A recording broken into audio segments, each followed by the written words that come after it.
Hello दोस्तों, कैसे हैं आप सब। एक बार फिर से स्वागत है आपका अपने यूट्यूब चैनल एन एग्ज़ाम में। दोस्तों, आज की इस वीडियो में हम bank of Baroda PN exam के लिए जर्नल अवेयरनेस की इंपॉर्टेंट क्वेश्चंस की क्लास 4 करेंगे। इसके अंदर आपके पास जर्नल अवेयरनेस जो कि 25 नंबर की आनी है आपके पास, उसके लिए कुछ इंपॉर्टेंट क्वेश्चंस रहेंगे, तो वीडियो के अंत तक जरूर देखिएगा। वीडियो पसंद आए तो इसे लाइक, शेयर और बैंक ऑफ बड़ौदा में पीएन एग्ज़ाम की प्रिपरेशन के लिए चैनल को सब्सक्राइब करना मत भूलिएगा। तो फटाफट से बढ़ते हैं आज के क्वेश्चंस की ओर। पहला क्वेश्चन आपको स्क्रीन पर जो है वो दिखाई दे रहा है। इसमें बोला गया है, कह रहा है कि in India which bank and institution have the highest share in the disbursement of credit to agriculture and allied activities. कह रहा है कि भारत में कृषि एवं संबंधित गतिविधियों को ऋण का वितरण करने में कौन से बैंक संस्थाएं सर्वोच्च हिस्सा रखती हैं। तो कह रहा है कि in India which banks and institutions have the highest share in the disbursement of credit to agriculture and allied activities. तो कौन सा बैंक है वो है आपके पास option number C, commercial banks होते हैं वो। अगले क्वेश्चन की ओर आते हैं। अगला है, which of the following Harappan site was excavated in 1960s under the guidance of B K थापड़।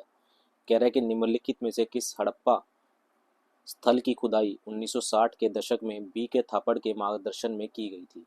तो 1960 में बी के थापर के मार्गदर्शन में कौन सी हड़प्पा साइट जो थी वो की खुदाई की गई थी। तो वो थी आपके पास ऑप्शन नंबर बी, कालीबंगन। कौन सी थी?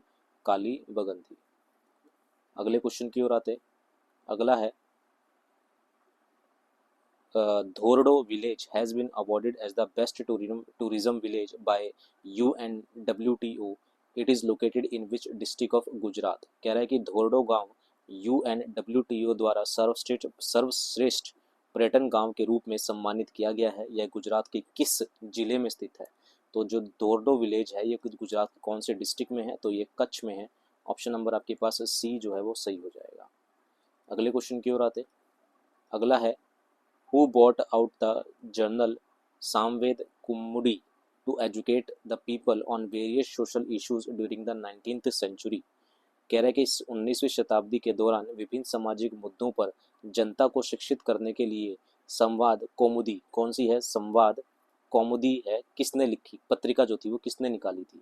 तो संवाद कौमुदी जो पत्रिका है ये किसके द्वारा निकाली गई थी? ये राम मोहन रॉय के द्वारा जो है वो निकाली गई थी। ऑप्शन नंबर डी जो है वो इसका आंसर हो जाएगा। अगले क्वेश्चन की ओर आते हैं। अगला है, कहता है कि Young Liu the chief executive officer of which company has been bestowed with the prestigious Padma Bhushan award 2024। किस कंपनी के मुख्य कार्यकारी अधिकारी यंग लिव को प्रतिष्ठित पद्म भूषण पुरस्कार 2024 से सम्मानित किया गया है? तो ये किस कंपनी के CEO हैं ये पूछा गया है। तो ये फॉक्सकॉन, कौन से? फॉक्सकॉन कंपनी के ये CEO हैं। ऑप्शन नंबर आपके पास है डी जो है वो करेक्ट हो जाएगा। अगले क्वेश्चन की ओर आते हैं। कह रहा है कि which of the following article of the constitution of India relates to the president of India for financial emergency. तो कह रहा है कि भारत के संविधान का निम्नलिखित में से कौन सा अनुच्छेद वित्तीय आपातकाल के लिए भारत के राष्ट्रपति से संबंधित है? तो फाइनेंशियल इमरजेंसी के लिए कौन सा आर्टिकल लगाया जाता है वो है आपके पास आर्टिकल के कौन सा आर्टिकल में दिया गया है? आर्टिकल 360 में जो है वो आपके पास फाइनेंशियल इमरजेंसी जो है वो दी गई है। ठीक है, अगले क्वेश्चन की ओर आते हैं। अगला क्वेश्चन है, कह रहा है कि who won the women's premier league title in 2024। 2024 में महिला प्रीमियर लीग का खिताब किसने जीता? तो ये जीता गया था किसने? रॉयल चैलेंजर्स बेंगलोर ने। तो किसने जीता था? Royal Challengers Bangalore won the women's premier league title in 2024। अगले क्वेश्चन की ओर आते। अगला क्वेश्चन है, कहता है कि the interest below which a bank is not expected to lend its customer is known as. कह रहे हैं कि जिस ब्याज से कम दर पर बैंक द्वारा ग्राहकों को उधार देने की उम्मीद नहीं की जाती उसे डैश कहा जाता है। कह रहे हैं कि जिस ब्याज से कम दर पर बैंकों द्वारा ग्राहकों को उधार देने की उम्मीद नहीं की जाती उसे कहा जाता है the interest below which a bank is not expected to lend its customer is known as, उसे कहते हैं बेस रेट। ऑप्शन नंबर आपके पास जो है वो बी करेक्ट हो जाएगा। अगले क्वेश्चन की ओर आते हैं। अगला है which of the following government schemes provide skill development training to youth in India. कह रहा है कि निम्नलिखित में से कौन सी सरकारी योजना भारत में युवाओं को कौशल विकास प्रशिक्षण प्रदान करती है।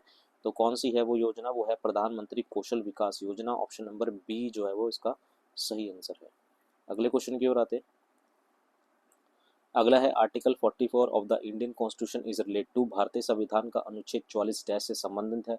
तो आर्टिकल 44 किससे संबंधित है ये पूछा गया है, तो इसका सही आंसर हो जाएगा आपके पास यूनिफॉर्म सिविल कोड, यानी कि नागरिकों के लिए समान नागरिक संहिता। ऑप्शन नंबर सी करेक्ट हो जाएगा। अगले क्वेश्चन की ओर आते हैं। अगला क्वेश्चन है which year Simon commission came to India. Simon commission भारत कब आया था, तो इसका आंसर हो जाएगा, सब सिंपल सा क्वेश्चन है, 1928 में। 1928 में साइमन कमीशन जो था वो भारत आया था। अगले क्वेश्चन की ओर आते हैं। अगला है Lai Haraoba is the festival of which state. Lai Haraoba किस राज्य का त्यौहार है। तो लाई हराबा कौन से राज्य का त्यौहार है, तो ये आपके पास ऑप्शन नंबर डी मणिपुर राज्य का ये त्यौहार है। ऑप्शन नंबर डी इसका करेक्ट हो जाएगा। अगले क्वेश्चन की ओर आते हैं। अगला है in reference to the founders of dynasties consider the following pairs and select the correct match. कह रहे कि राजवंशों के संस्थापकों के संदर्भ में निम्नलिखित जोड़ियों पर विचार करें और सही मिलान का चयन करें। तो कौन सा है वो किस डायनेस्टी से रिलेटेड है, तो इसका सही आंसर हो जाएगा पुष्यमित्र, वो है सुंगा डायनेस्टी से। ऑप्शन नंबर आपके पास जो है वो डी करेक्ट हो जाएगा। ठीक है, अगले क्वेश्चन की ओर आते हैं। अगला है Sengol installed in the parliament building of India was seen as a symbol of path of service, duty and nation in which empire of the past। कह रहा है कि भारत के नए संसद भवन में प्रतिष्ठापित किए गए सेंगोल को अतीत के किस साम्राज्य में सेवा, कर्तव्य और राष्ट्र के पथ के प्रतीक के रूप में देखा जाता था। तो कौन सा था, वो है आपके पास ऑप्शन नंबर आपके पास डी चोल अंपायर, यानी कि चोल साम्राज्य। अगले क्वेश्चन की ओर आते हैं। अगला है who repealed the vernacular press act 1882। 1882 ईस्वी का वर्नाकुलर प्रेस एक्ट किसने रद्द किया था। किसके द्वारा ये रिपील्ड किया गया था, रद्द किया गया था, तो लॉर्ड रिपन के द्वारा इसे रद्द किया गया था, रिपेल्ड किया गया था। अगले क्वेश्चन की ओर आते हैं। अगला है where in India are Sundari trees that provide durable and hard timber found. टिकाऊ और मजबूत लकड़ी प्रदान करने वाले सुंदरी वृक्ष भारत में कहाँ पाए जाते हैं। तो ये हमारे पास मैनग्रोव फॉरेस्ट में। ऑप्शन नंबर आपके पास बी करेक्ट हो जाएगा। अगला क्वेश्चन है, कहता है कि energy and nutrients flow from one trophic level to another in an ecosystem which of the following statement correctly describes the direction of flow of energy and nutrient in an ecosystem. कह रहा है कि किसी पारितंत्र में ऊर्जा और पोषक तत्व एक पोषण स्तर से दूसरे पोषण स्तर में प्रवाहित होते हैं। निम्नलिखित में से कौन सा कथन किसी पारितंत्र में ऊर्जा और पोषक तत्व के प्रवाह की दिशा का सही रूप से वर्णन करता है। तो इसका सही आंसर हो जाएगा option number B energy flow in unidirectional and nutrient flow in cyclic. अगला है separate National Commission for Scheduled Caste and National Commission for Scheduled Tribes were established by the dashed Constitutional Amendment Act। कह रहे कि अनुसूचित जनजातियों के लिए अलग राष्ट्रीय आयोग और अनुसूचित जनजातियों के लिए राष्ट्रीय आयोग की स्थापना डैश संवैधानिक संशोधन द्वारा की गई थी। कौन से, तो 89th कॉन्स्टिट्यूशनल अमेंडमेंट एक्ट के द्वारा इन दोनों के लिए अलग अलग जो है वो नेशनल कमीशन जो था वो स्थापित किया गया था। अगले क्वेश्चन की ओर आते हैं। अगला है to which of the following gharanas of music does tabla maestros Zakir Hussain belong. तो जाकिर हुसैन कौन से थे, वो कौन से घराने से बिलोंग करते थे। तो इसका सही आंसर हो जाएगा आपके पास ऑप्शन नंबर डी पंजाब। अगले क्वेश्चन की ओर आते हैं। अगला है हमारे पास, कह रहा है कि the capital of Vajji Mahajanapada was dash. तो जो वज्जी महाजनपद थे, महाजनपदा था, उसका महाजनपद जो थी उसकी राजधानी क्या थी, तो उसकी राजधानी थी वैशाली। ऑप्शन नंबर आपके पास सी जो है वो करेक्ट हो जाएगा। तो दोस्तों ये थे हमारे पास आज की वीडियो के 20 इंपॉर्टेंट क्वेश्चंस जो कि आपके bank of Baroda PN exam जिसे हम ऑफिस असिस्टेंट बोलते हैं उसके लिए इंपॉर्टेंट है। उम्मीद है वीडियो आपको पसंद आई होगी, सेशन अच्छा लगा होगा। वीडियो पसंद आई है तो इसे लाइक शेयर और बैंक ऑफ बड़ौदा में पीएन एग्जाम की प्रिपरेशन के लिए चैनल को सब्सक्राइब करना मत भूलिएगा। अभी के लिए इतना ही, मिलते हैं अगले पार्ट में। Thank you very much.